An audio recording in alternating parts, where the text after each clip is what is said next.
Shalom, shalom, soyez tous bénis dans le nom puissant de notre Seigneur Jésus-Christ de Nazareth. C'est la sœur Marcel Vagba. Je vais apporter une courte exhortation. Je te demande de prendre ta Bible dans le livre de Matthieu, au chapitre 21, à partir du verset 12. Matthieu 21, à partir du verset 12. Je lis la parole de Dieu.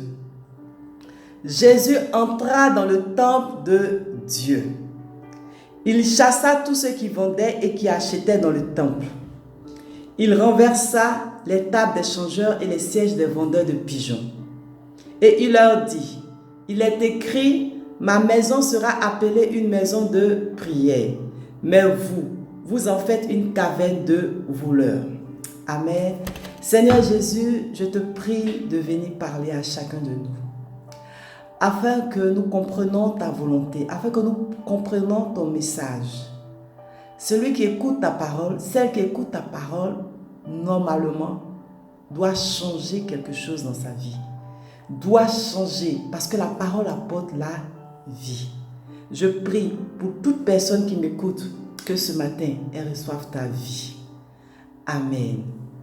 Que nous dit la parole de Dieu? Jésus est entré dans le temple de Dieu. 1 Corinthiens 6, 19 nous dit, ne savez-vous pas que votre corps est le temple du Saint-Esprit? Ton corps est le temple du Saint-Esprit. Si le Seigneur Jésus fait son entrée à l'instant T, qu'est-ce qu'il va trouver? Qu'est-ce qu'il va trouver? La Bible dit, il est entré dans le temple de Dieu. Et à sa grande surprise, il trouve des vendeurs. Il trouve des tables, il trouve des pigeons. Il dit, mais je me trouve où? Ce lieu est censé être le temple de mon Père. Mais qu'est-ce que je devais trouver? Des hommes et des femmes en train de l'adorer, de le louer, de le prier. Il devait trouver un autel de prière, la présence de Dieu, l'Esprit de Dieu. Mais il trouve des gens en train de bavarder, en train de faire des achats comme s'ils se trouvaient dans un centre commercial.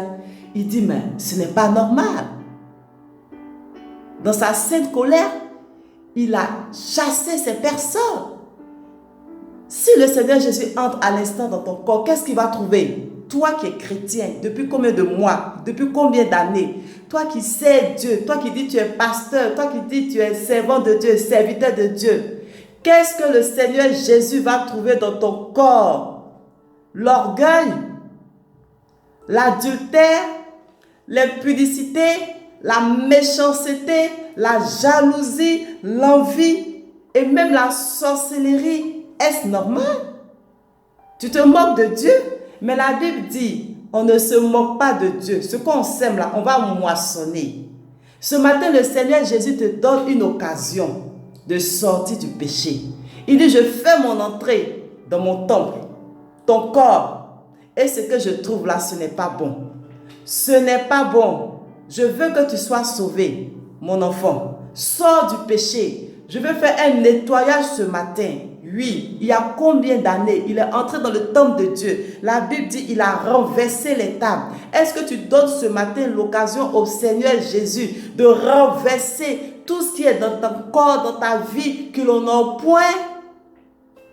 Des voleurs. Jean 10, 10 nous dit, Satan, il vient pour voler. Et donc tous ces agents, les démons, les esprits méchants qui possèdent le corps de l'homme, ce sont des voleurs. Ils viennent voler tes bénédictions, ta grâce. Toi, tu es content, oui, tu es dans un péché parce que tu trouves un plaisir dedans, mais tu ne sais pas ce que l'ennemi est en train de détruire. Ce matin, le Seigneur Jésus te donne une occasion. Oui, il nous dit dans Apocalypse 3 au verset 20, je me tiens à la porte de ton cœur et je frappe. Le Seigneur Jésus veut entrer. Toi qui n'as pas encore accepté, il veut entrer. Toi qui es déjà converti, le Seigneur Jésus regarde dans ton corps, il entre dans son temple, il vient faire une vérification. Il ne trouve pas son esprit, il ne trouve pas la présence de Dieu, il ne trouve pas un autel de prière, il trouve n'importe quoi. Dans sa sainte colère, il casse tout. Est-ce que tu es d'accord? Ou ce que le Seigneur Jésus a mis dehors là, le lendemain tu vas aller chercher, tu vas remettre sous prétexte que c'est ta nature. C'est comme ça tu es, tu aimes ça, tu veux ça. Ou dans 5 ans, tu vas changer, tu vas arrêter. Le temps ne t'appartient pas. Peut-être que tu vas partir demain, tu ne vas même pas voir 2020. Alléluia. Jésus entra dans le temple de Dieu. Ton corps est le temple de Dieu. Arrête de fumer, arrête de boire, arrête de maudire. Toutes ces malédictions-là, tu vas payer ça et les conséquences. Et même ta postérité, tu prends un plaisir à maudire les autres. Et puis tu dis, tu es chrétien, tu sais Dieu, mais c'est grave.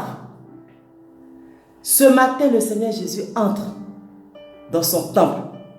Il nous dit quoi au verset 13? Ma maison sera appelée une maison de prière. Est-ce que toi qui m'écoutes, tu peux dire que ta maison est une maison de prière? Oui, là où tu dors, où tu vis avec ton conjoint, avec ton épouse, avec tes enfants, ou dans ton studio, ou je ne sais où. Si le Seigneur Jésus fait son entrée dans ton appartement, dans ta maison, qu'est-ce qu'il va trouver? Qu'est-ce qu'il va trouver?